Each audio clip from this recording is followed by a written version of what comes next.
warahmatullahi wabarakatuh. Alhamdulillah wa syukurillah, kita sudah berada pada pertengahan bulan Rajab. Mudah-mudahan Allah memberikan kita keberkahan, umur panjang, sehat walafiat, rezeki yang banyak, yang halal, yang berkah, keturunan yang soleh dan solehah. Baiklah, selanjutnya pembicaraan yang ke-11. Qila, ada orang berkata ni Ibrahim kepada Nabi Ibrahim alaihissalam, bi ayyi syai'in ittakhadhaka Allahu khalila, dengan sebab apa ya Ibrahim Allah menjadikan kamu sebagai Khalilullah. Ibrahim kan dinamain Khalilullah, kekasih Allah. Sebab apa? Qala, Nabi Ibrahim menjawab, sebabnya dijadikan sebagai Khalilullah, berarti karena ada amalan yang bagus, ya. Mithalatati asya'a, kata Nabi Ibrahim, 3 yang aku amalkan, yang dijadikan aku sebagai kekasih Allah. Yang pertama, ikhtartu amrallahi ta'ala. Ikhtartu, aku memilih, amrallah, perintah Allah, ala amri ghairihi, daripada mengikuti perintah selain Allah. Artinya Nabi Ibrahim lebih mengutamakan perintah Allah dari perintah selain Allah. Selain Allah itu termaksud perintah nafsunya atau orang-orang lainnya selain Allah. Nabi Ibrahim lebih memilih perintah Allah, ya. Ketika Allah perintahkan untuk menyembelih putranya Ismail, disembelih nggak? Disembelih. Itu satu contoh tuh, ya. Nabi Ibrahim nggak pikirin lagi lah, nggak pikirin anak, nggak pikirin kasih sayang, nggak pikirin penderitaan. Pokoknya apa kata Allah, udah langsung Ibrahim mengatakan, ya bunayya inni ara fil manami anni albahuk fanzur madza tara. Qala ya abati fa'al ma tu'mar satajiduni insyaallah minas sabirin. Saking sabarnya tuh, anaknya ditanya, wahai ya anakku, ya bunayya, aku bermimpi untuk menyembelih kamu. Maksudnya aku dapat perintah dari Allah untuk menyembelih kamu. Anaknya memang selalu didoain, Rabbi habli minas shalihin fabasyarnahu bighulamin halim. Lihat tuh, nabi-nabi selalu berdoa minta anak yang soleh. Nabi Zakaria, Rabbi habli min ladunka dzurriyyatan thayyibah innaka sami'ud du'a, minta keturunan yang thayyibah. Ibadur Rahman tuh yang kita suka baca, Rabbana hab lana min azwajina wa dhurriyyatina qurrata a'yun waj'alna lil muttaqina imama. Nggak ada di Quran nabi-nabi minta supaya anaknya pintar, nggak ada. Yang diminta anak yang soleh, keturunan yang thayyibah, ya. Bahkan dalam hadis, ya do'ulah, anak-anak yang mendoakan orang tuanya. Pintar doang tapi suka bohong, ya. Anaknya jadi presiden bohong mulu, ya. Coba bapaknya bangga nggak begitu, ya? Apa yang dibanggain punya anak tukang bohong, ya. Banggalah kalau anaknya itu soleh, bermanfaat, suka mendoakan orang tuanya. Itu nanti ketika kita mati baru kita rasain begitu pentingnya tuh memiliki anak yang soleh dan soleh. Kalau sekarang kita masih mampu, kita sendirian, nggak perlu anak juga nggak apa-apa, ya. Kita bisa makan sendiri, nyuci piring sendiri, bisa kerja cari rezeki sendiri, nggak perlu bantuan anak. Tapi nanti ketika kita meninggal, baru kita akan perlu tuh anak yang soleh dan solehah yang mendoakan kita saat kita sudah berada di alam kubur, saat kita udah nggak bisa lagi beribadah. Ya, nah jadi begitulah hadirin sekalian, ya, hidup yang sebentar ini jangan sampai kita lengah, jangan sampai kita lalai. Nabi Ibrahim mendoakan, ya, ketika doa Nabi Ibrahim terus menerus, maka Allah ijabah. Di mana buktinya? Ketika Ibrahim mengatakan, wahai anakku, aku diperintahkan menyembelih kamu. Anak yang soleh apa yang menjawab? Ya abati fa'al ma tu'mar, satajiduni insyaallah minas sabirin. Wahai ayahku, silahkan lakukan apa yang disuruh oleh Allah Subhanahu wa taala. Aku akan bersabar. Coba kalau anak sekarang gitu, ya. Gue dapat perintah disembelih lu, gimana? Dibunuh bapaknya, enak banget lu mau nyembelih gue. Kenapa? Anak nggak soleh. Jadi kalau rumah tangga yang soleh, bapaknya soleh, istrinya soleh, keturunannya soleh dan solehah, dia lebih mengutamakan perintah Allah daripada mengikuti nafsu, apalagi ngikutin orang lain. Ya. Ada kaidah tuh kata Nabi, la ta'ata li makhluqin fi ma'siyatillah. Tidak boleh taat kepada makhluk, ya, kepada manusia di dalam berbuat maksiat kepada Allah. Siapa saja yang memerintahkan kita untuk berbuat maksiat, nggak boleh kita taat, ya. Walaupun orang tua kita nggak boleh taat, tapi tetap kita muasyarah ya ma'ruf wa sahibhuma fid dunya ma'rufa, tetap bergaul dengan kedua orang tua kita dengan baik. Itu orang tua yang kafir tuh masih tetap anaknya harus berbuat baik, memberi nafkah, memberikan kesehatan, menjaganya. Itu orang tua kafir. Bagaimana kalau orang tua kita muslim dan muslimah? Jadi Nabi Ibrahim lebih memilih perintah Allah daripada perintah selain Allah. Wa fi nushatin, di dalam kitab yang lain dikatakan mahtartu amral ghairi ala amrillah. Aku tidak pernah memilih perintah selain Allah daripada mengikuti perintah Allah. Artinya sama juga. Aku tidak pernah mengikuti perintah selain Allah. Yang aku ikuti hanya perintah Allah Subhanahu wa taala. Jadi di sini kita juga supaya mengikuti Nabi Ibrahim.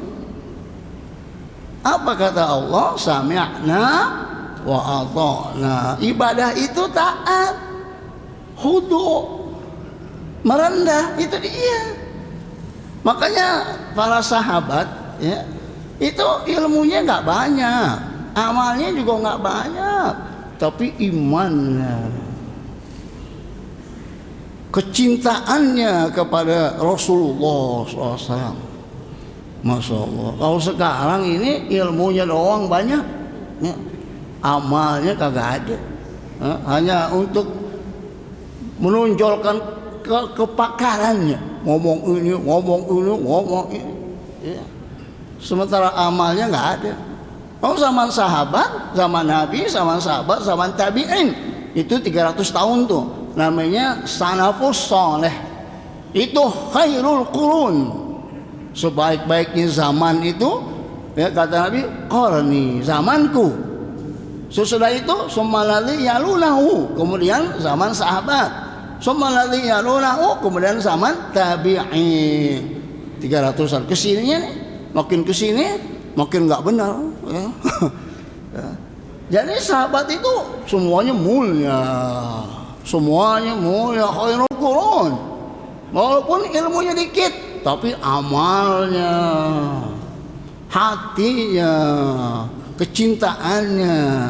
Man atallaha biqalbin salim, hati yang salim itu, hati yang selamat, hati yang beriman, hati yang nggak punya dengki, nggak punya iri, itu dia qalbun salim. Bukan hati yang ingin bersaing, hati yang pengen supaya dikatakan dia orang alim, supaya orang hormat, supaya viral, supaya diundang sana kemari, supaya bisa menjawab pertanyaan. Ya, untuk zaman sekarang ini majelis taklim ditiadakan pertanyaan. Kenapa? Karena itu kalau yang nanya menjebak bisa dilaporin polisi, masuk penjara. Sekarang, ya, ini kalau saya bilang jangan ngerokok, bisa dilaporin polisi nanti. Ya, grup-grup yang ngerokok itu, ya, dianggap menghina orang ngerokok, masuk penjara kita. Laporannya diterima ya polisi, habis lah. Padahal itu ajaran Islam kan, nasihatin orang juga kalau dia gak terima bisa dilaporin polisi. Mengapa nasihatin gue gak terima dinasihatin? Coba lihat. Ya, sekarang ini zaman gila. Kalau kita nggak gila juga, celaka kita. Jadi ikut gila juga lah. Ya. Ntar tungguin, ntar 2024 ntar. Ya. Ngancemnya begitu aja. Ya. Ikutin ustadz-ustadz yang lempeng. Ya. Nggak ada manfaatnya yang kita ikutin ustadz yang nggak benar. Biar dia alim, biar dia jidatnya kapalan juga. Kalau membela orang zalim, sia-sia ente belajar, sia-sia. Biar ente buka masjid juga, buka apa juga, dibela orang zalim, dipuji-puji, gugur semua ilmunya. Bukan main-main ini, ya. Cuma ngomongnya doang di medsos, galak banget. Tapi kalau dapat duit, wah, oke, duit oke. Apaan gitu? Ya. Jadi jadikan majelis taklim itu untuk menuntut ilmu, untuk mencari bekal, ya. Bukan sekedar mencari kesenangan doang, bukan. Ya. Nyesal nanti kita, ya, capek-capek kita ngaji, bangun dari jam 3, ya. Habis itu nggak ada apa-apanya, sayang. Ya. Buru-buru kita robah diri kita untuk menjadi manusia yang soleh, yang muslih, manusia yang bermanfaat. Jadi ingat Nabi Ibrahim itu, ya, dia nggak pikirin yang lain, dia nggak pikirin kesenangan dirinya. Yang penting apa kata Allah? Sami'na wa ata'na, kami dengar, kami taat. Jadi kalau umpamanya dinasehatin yang benar, sesuai dengan Quran, sesuai dengan hadis, sesuai dengan syariat Islam, harus diterima, gitu, jangan tersinggung. Ya. Baik, yang kedua, wama tamamtu, dan aku tidak pernah pikirin bima takaffalallahu bihi, dari apa yang telah Allah tanggung untuk aku.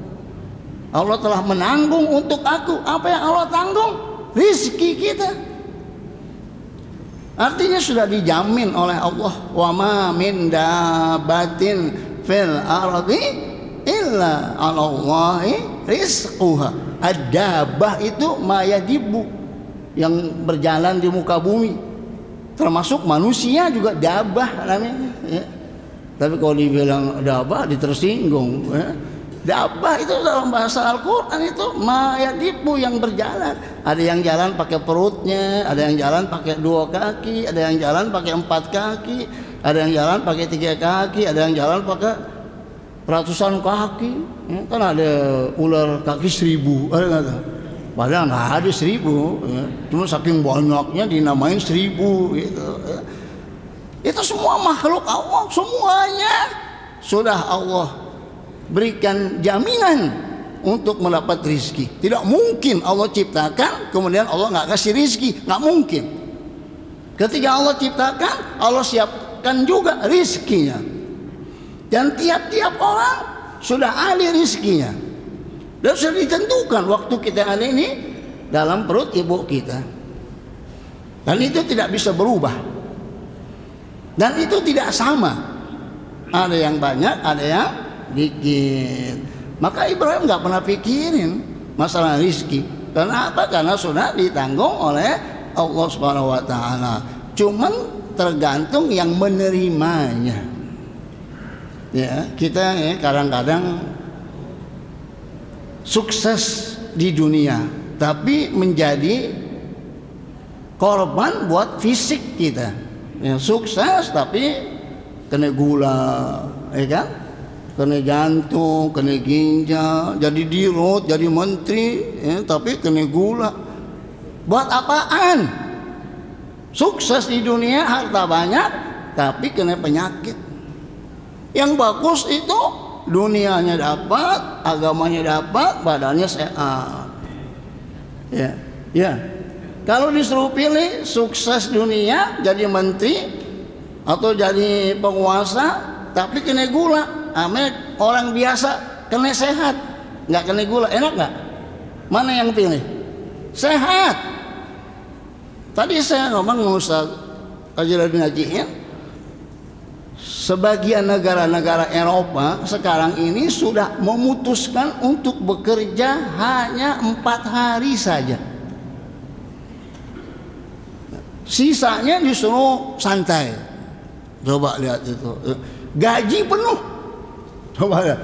Gaji penuh, kerjanya cuman 4 hari doang. Ada di satu negeri, Norwegia apa itu? Apa negara mana itu? Itu peserta didiknya belajarnya cuma 3 jam 4 jam dan tidak ada PR dan mata pelajarannya nggak banyak, dan itu negara yang paling maju sukses. Karena yang kekurangan kita ini nih kurang bahagia, ya. Kurang bahagia, punya bini masih nggak bahagia juga, ya. Jadi menteri masih kagak bahagia juga, ya. Masih korupsi kan masih nggak bahagia kan tuh, ya. Kena narkoba. Itu yang di Kalibata, apartemen Kalibata tuh, ya, ada wanita, ya, yang lompat dari lantai 8, ya. Sang sayang masih cakep banget, ya, ya.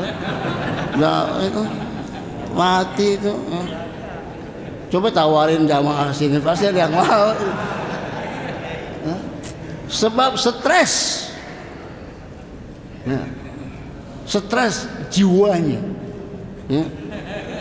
Yang kita perhatiin hanya zohir, badan, olahraga, jalan pagi, ya, angkat besi, badannya gede-gede, tapi batinnya karena penyakit jiwa semua, ya. Itu ini kalau diperiksa sama psikolog ini semuanya nih jadi pasien semua nih, pasien rumah sakit gila semua.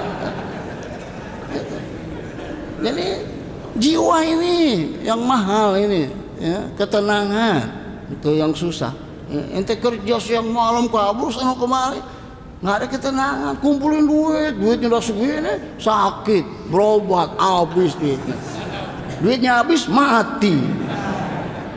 Apa yang didapat? Nggak ada kebahagiaan, nggak ada ketenangan. Ya, itu. Jadi banyak-banyak tidur 8 jam tidur. Ya. Jadi jangan begadang mulu nyari duit, tidur, ya. Tidur, makan yang bergizi, ya. Enak nggak tuh gitu? Oh, pulang ngaji, makan, tidur gitu, ya. Jangan terlalu sibuk kejar dunia, sakit, ya. Kurus kering, nggak bahagia mukanya, gitu, ya. Kesianan, duitnya banyak, kagak dijajanin, disimpan, ya. Mau makan sate, makan nasi kembuli, sayang. Kumpulin, makan ketoprak mulu, mencret. Ya, berubah, nikmati dong. Ya, selagi ada rezeki, nikmati. Yang penting kulu wasrabu wala tusrifu. Jangan berlebihan, itu aja. Semuanya ibadah juga jangan berlebih-lebihan, belajar jangan berlebih-lebihan, makan minum siap apaan aja jangan berlebih-lebihan, sedang. Itu yang kata Nabi, khairul umuri awsatuha, sebaik-baik urusan yang pertengahan. Cakep dah, bagus, ya. Jadi ada tawazun, ada keseimbangan. Fid dunya hasanah wa fil akhirati hasanah.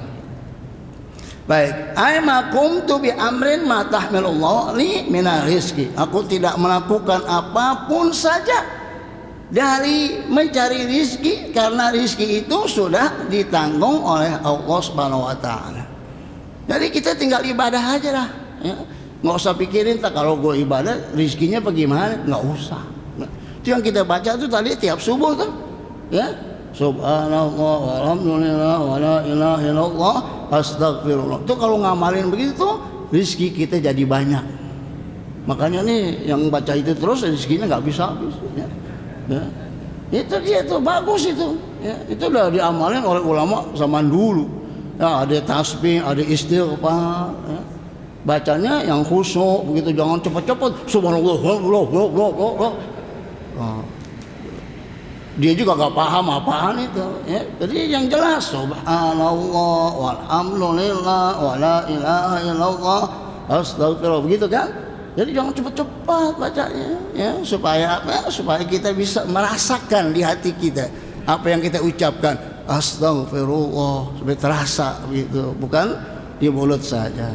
Tapi nggak apa-apa kalau di mulut aja daripada kagak, begitu kan, ya. Baik. Wa ma ta'asyaitu, yang ketiga nih kata Ibrahim. Waktunya sempit banget, ya. Udah mau jam 6 aja, ya. Wa ma ta'asyaitu, dan tidak pernah aku makan malam. Kalau bahasa kita dinner namanya itu, ya. Ay ma'akaltu waqtal masai, tidak pernah aku makan waktu malam, ya. Waktu malam itu habis maghrib, itu udah malam, maghrib udah malam, ya. Wa ma taghaddaitu ay ma akaltu waqtal ghida, dan tidak pernah aku makan waktu siang. Jadi ada yang makan malam, ada yang makan siang.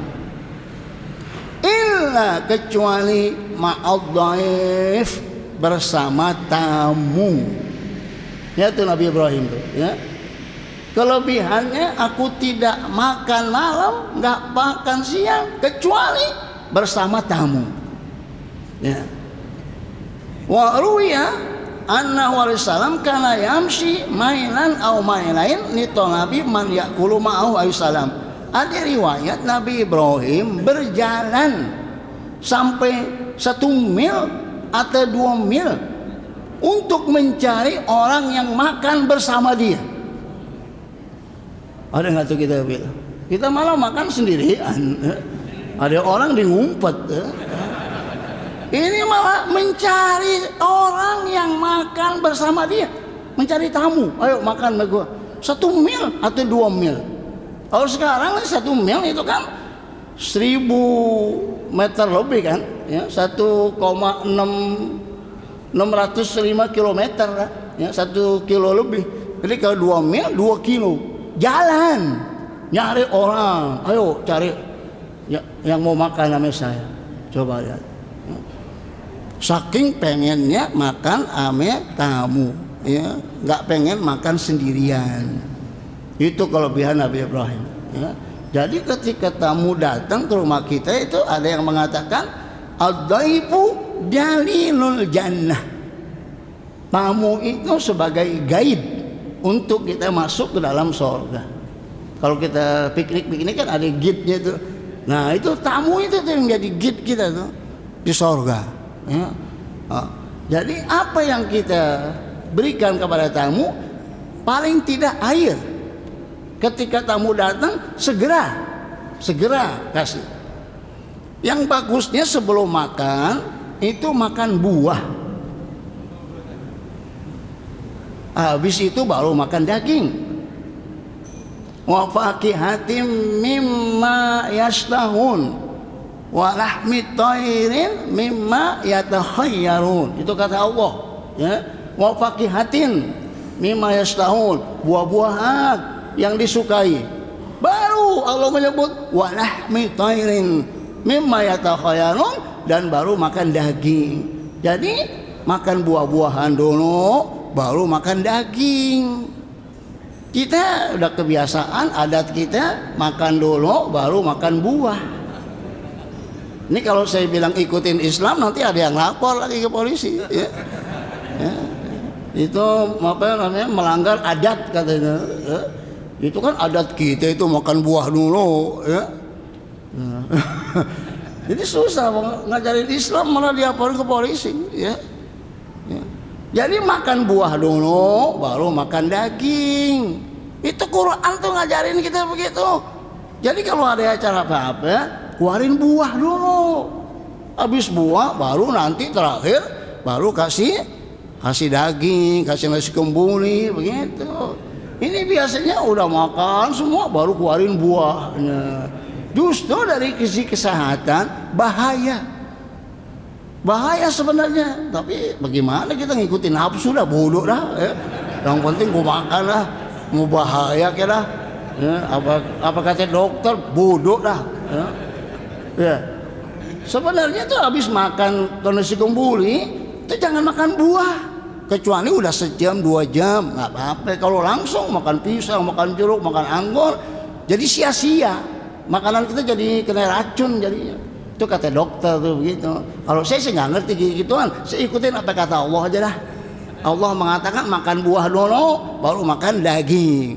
Terserah tuh bagaimana akibatnya, itu lain lagi dah tuh. Ya, kita itu urusan dokter dah tuh. Ya. Jadi kalau kita ikutin Quran pasti benar. Nah, jadi bagaimana nih? Apa kita perlu merubahnya? Saya nggak nganjurin gitu ya, karena tadi dilaporin polisi. Ya.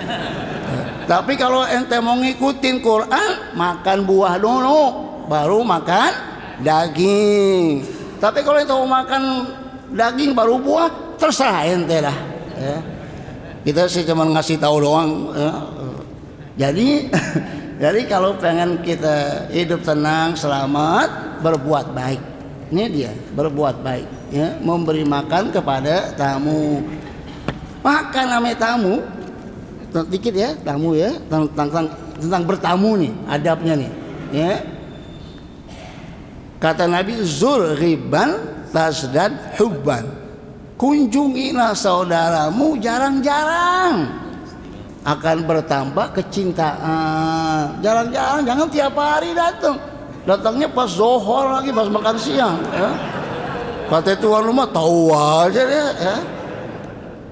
Andai kata kita datang disajiin makanan, kita nafsu makan, walaupun kita lagi puasa.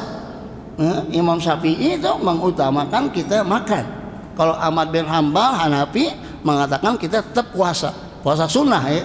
Karena ada orang bersama Nabi diundang makan, terus orang itu disuruh makan, kata dia selagi puasa. Kata Nabi, makan. Tuan rumah udah capek-capek nyiapin semuanya buat lu kagak mau makan, begitu.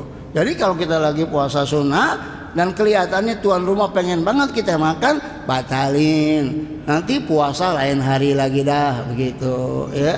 Tapi kalau kelihatannya tuan rumahnya cuman basa-basi doang, ya udah biarin aja lah.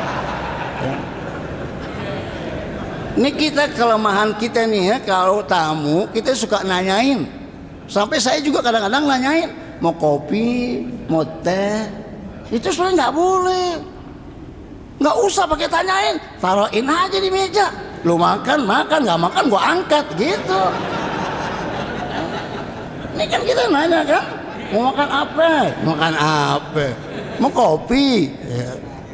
Coba kalau ditaruhin kopi, diminum nggak? Ya minum. Jadi besok-besok nggak usah pakai tanya, ya.